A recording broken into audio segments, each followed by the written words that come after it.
In my opinion, the most challenging part of the Crucible is that second day. That second day after they're on that enormous high, on that hike out to the Crucible, and they're looking forward to that first day. So the first day pretty much goes off without any problems, without any issues. But it's that second day after that 4-hour nap that they get, when they wake up, that they're so slow, lethargic, they're not thinking properly.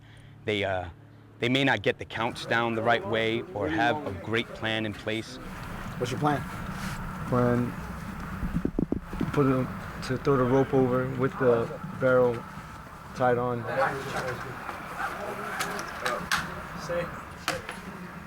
Get it. There you go. There you go. Watch your feet, watch your feet. Now you just have to figure out how we're going to get Rodriguez.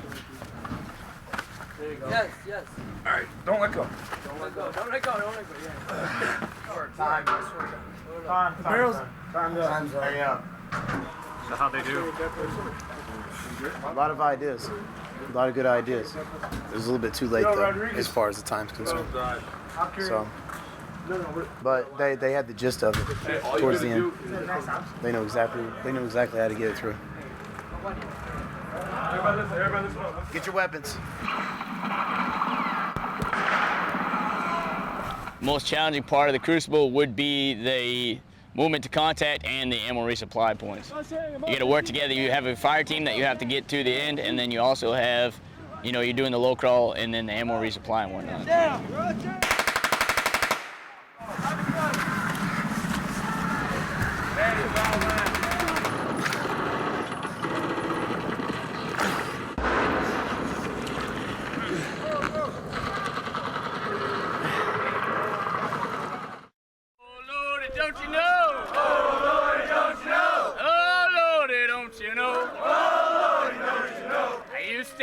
Mickey D's. But now I'm eating MREs. One of the most challenging parts of the Crucible is definitely the hike back for the recruits. These recruits, depending on what groups they are put into, certain days are a little bit more rigorous than others. Depending on what they do the first day or the second day, either way it goes, on that last day that they leave there, they went through everything. They ran the gauntlet as far as physically, mentally. Everything is going to be there. They've been pushed to their limits, and now they're going to put all their gear on. They have to hike back the distance back to the Iwo Jima monument. Through my mind, during the Eagle of an Acre ceremony, I feel a sense of pride, a very strong sense of pride that I am handing possibly the next Commandant of the Marine Corps, possibly the next Sergeant Major of the Marine Corps, their Eagle, Globe, and Anchor, that I am going to be forever ingrained in someone's history, in someone's mind, that I've given myself 100% at all times, and I've made a Marine.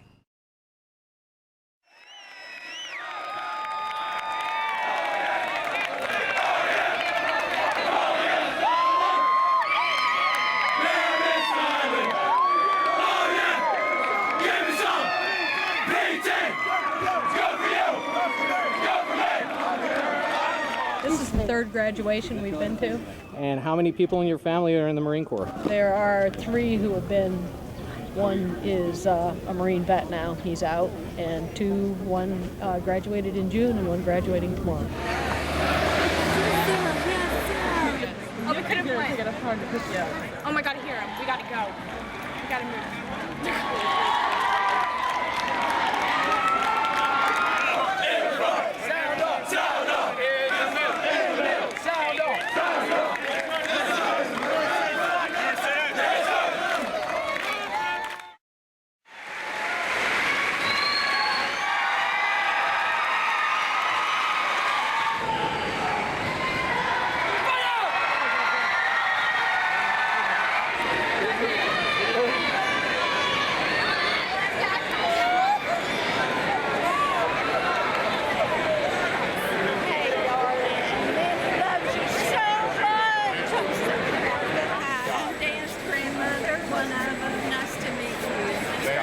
Captain's father. Nice to meet you.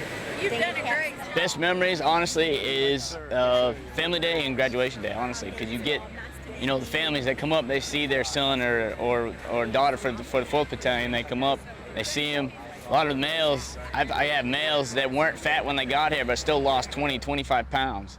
they're cut, they're you know, more physique in the way they act and whatnot. And you'll get the parents, they kind of, not in a bad way, but they're like, what'd you do to my son? You know, and then they come up and thank you. That's the biggest impact. When you get the families, you know, thank you for what you've done. That's the biggest impact that I remember here. As far as a Marine down here, I've learned that as far as putting out day to day, it's to give 100%, no matter what, no matter how big or how small.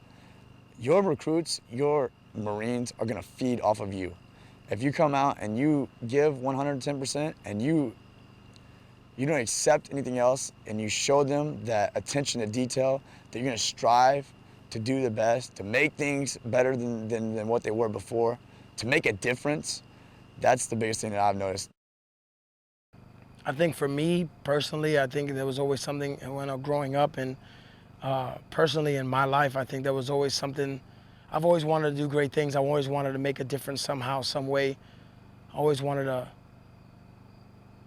you know, it might sound corny or whatever, but do something to change the world. You know, do something to make a difference in society.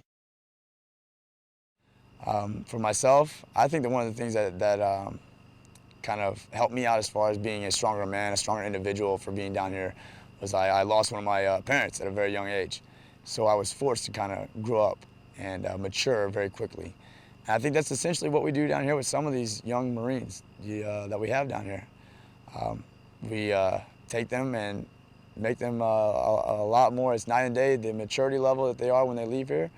And I think that's one of the biggest things, is them overcoming a very hardship in their life. And recruit training is just one of them. So far in your job here, you've been here a bit over a year, I guess. Is it worth it? Yes, it's worth it. It's worth the sacrifice. It's definitely worth the sacrifice. Definitely. Why? Just the overall sense of accomplishment, I guess. Just to go from something I really never wanted to do, honestly. At the beginning, I never really wanted to be a drill instructor. And then when you first get here, you're like, wow, did I make the right decision? To, you know, becoming the senior drill instructor and seeing, you know, the overall product from the beginning, not just having to worry about, okay, his fingers aren't curled and, you know, he's not responding the right way. I mean, I still worry about it, but not to the extent that my heavy and my third head worry about it. And just seeing overall how, just kind of watching, supervising, seeing how they are in the beginning and how they end, how they transition, and how we really make Marines.